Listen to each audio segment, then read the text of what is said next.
The alert went out Monday night, suspending U.S. government travel to Mexicali. Details are scarce, but the Mexican President Claudia Sheinbaum says the threat is based on U.S. intelligence and involves a criminal group.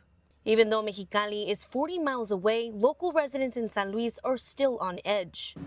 Scary things happening in Mexico are already happening. With attacks, it's even more scary.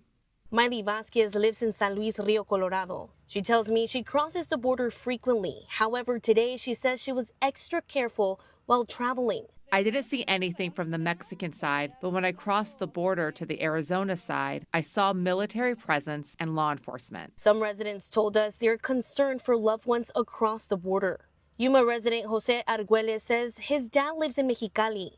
He spent the morning panicked when he couldn't reach him until he finally could. It's been very vague on both sides, especially from both sides, from the Mexican government and from the United States government.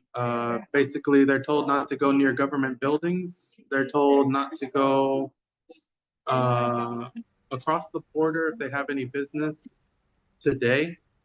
And other than that, it's been really quiet. U.S. government says to avoid government buildings in Mexicali, seek shelter in the event of an incident, and notify friends and family of your safety in the event of an incident. And so far, this threat has not affected any border crossings here in Arizona and west from us in California.